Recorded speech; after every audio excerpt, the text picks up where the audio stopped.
Se relatar mais da investigação. Isso, é. Essa investigação tem início a partir de uma busca feita pelas próprias vítimas através de uma procuradora constituída por elas. A princípio eram 5 vítimas que em conjunto procuraram uma advogada para se orientar acerca da situação, consignaram os fatos que as envolviam, né? E essa advogada então procurou o núcleo de apoio à vítima de estupro para uma orientação sobre o fato, haja vista que desde logo se revelava bastante grave, bastante abrangente, digamos assim. E daí nós fizemos uma orientação no sentido de encaminhar o relato, né? E então logo recebemos essa representação formalizada pela defesa, que consta dos autos, pela defesa das vítimas, né? Nós então já instauramos um procedimento investigatório criminal no âmbito do Ministério Público e passamos então a instruir esse feito, com principalmente a oitiva de todas essas supostas e pretensas vítimas, né, que se apresentam como vítimas desse agressor sexual. Todas foram ouvidas, foram oitivas bastante longas, média de 2 horas por pessoa. Além das 5 vítimas, foram ouvidas mais 5 pessoas ligadas a elas, né? Então nós temos já 10 depoimentos nesse feito, todos indicando a prática de abuso de natureza sexual, mais propriamente fraude sexual, que vem a ser um estelionato, né? A gente chama de estelionato sexual, que é justamente uma prática de um engodo, um envolvimento. Nesse caso aqui, o envolvimento se dá no âmbito espiritual, no âmbito religioso, o que é muito comum, né? Nós já tivemos vários casos nesse contexto religioso, onde o líder, ele tem uma facilidade para identificar as fragilidades daquelas vítimas, né? As mazelas emocionais em que cada uma está envolvida, e ele usa disso para gerar um envolvimento, para abusar da fé delas nele e naquilo que ele pode promover, no sentido do que elas buscam, uma elevação espiritual, uma melhora, um encontro, né, diante das suas questões pessoais e íntimas. Então ele usa de tudo aquilo que ele acessa para plantar nelas a ideia de que ele pode entregar a elas uma cura, uma elevação, uma melhora, e nisso ele usa do contexto sexual para praticar, para levar a cabo algumas práticas que na verdade são completamente falaciosas no âmbito da própria religiosidade, né? Mas as vítimas, como estão muito fragilizadas, elas acabam se envolvendo com aquilo. Neste caso aqui, existem alguns aspectos muito próprios e que chamam a atenção. Os depoimentos das vítimas, eles são bem esclarecedores, porque, claro, a gente conhece a visão das pessoas sobre isso, né? Muita gente deve pensar, por que permitiram, por que deixaram, né? Mas a gente tem que lembrar que nós estamos falando de pessoas em condição de vulnerabilidade emocional, nós estamos falando de mulheres que naturalmente já são, por uma questão histórica, especialmente vulneráveis, né? E nós estamos falando de um líder espiritual, de um líder religioso com notável poder de envolvimento, a ponto de envolver, inclusive, os maridos dessas mulheres, que desconheciam as práticas sexuais, mas que se submetiam a muitas outras coisas que podemos considerar, de modo geral, abusivas, né? De comportamentos abusivos.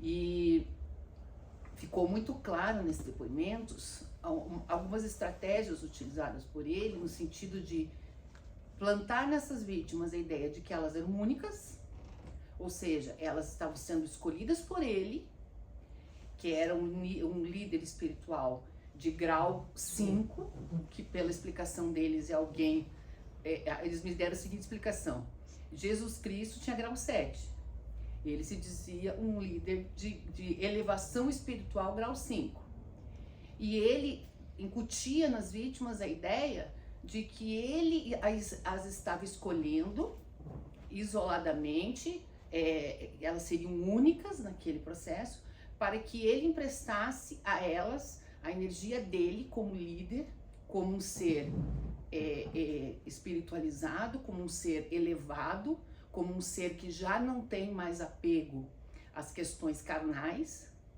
e que isso ele estava fazendo por elas.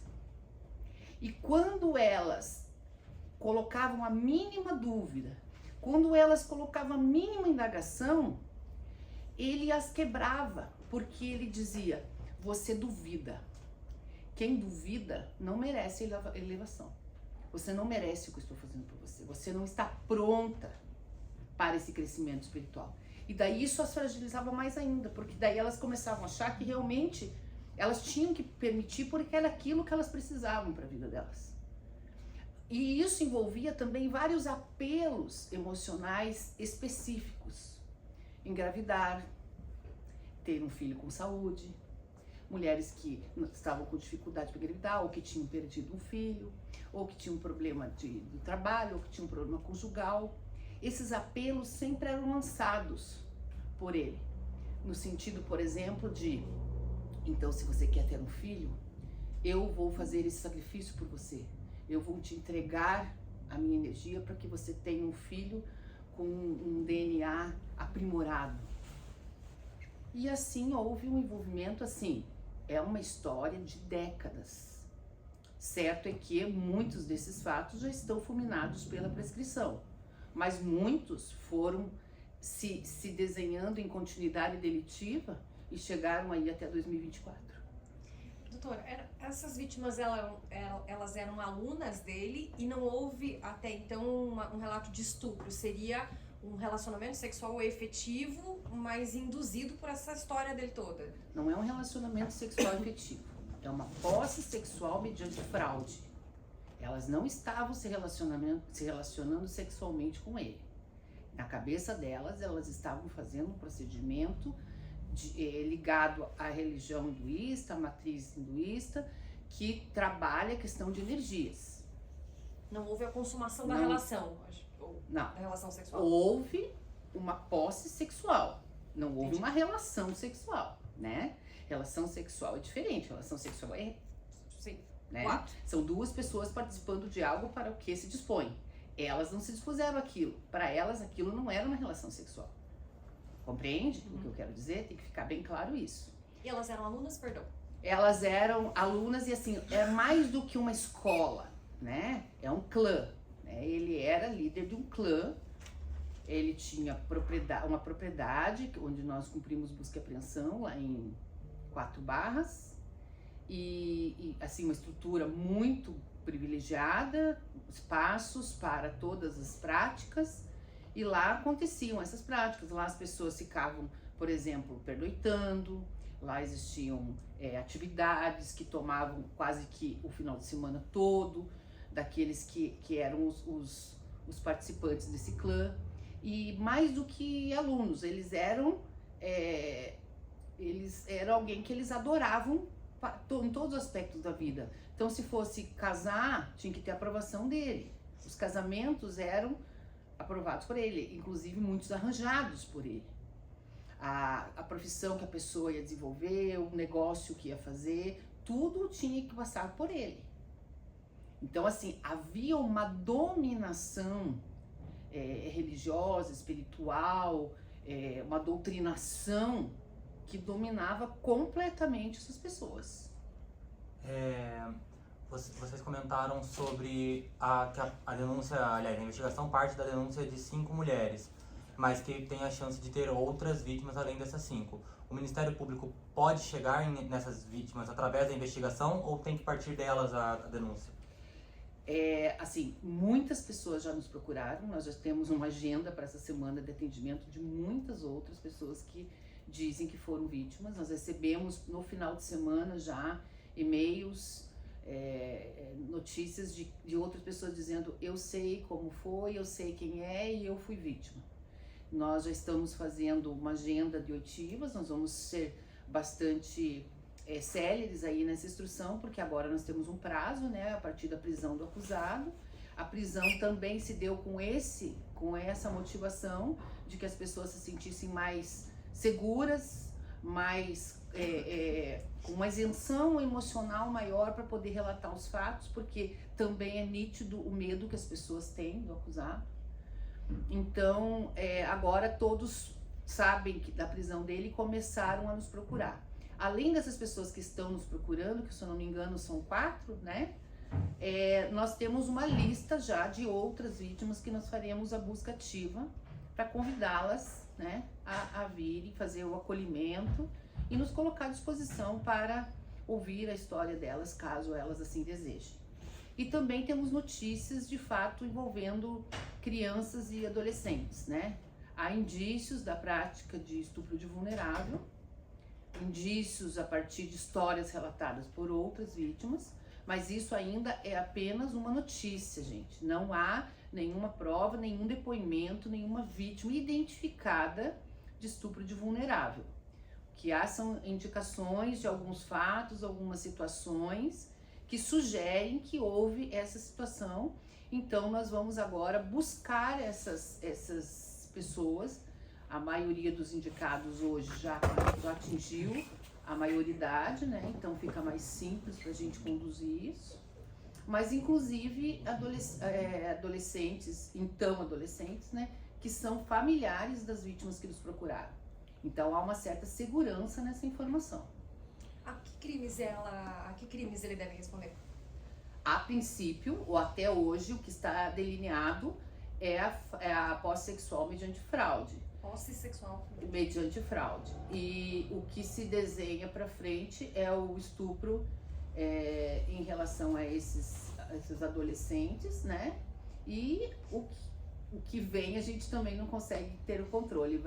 A gente vai começar a atender as vítimas a partir de amanhã e pode se configurar outros delitos aí, inclusive outros que não de natureza sexual. A senhora falou ali na troca de energia.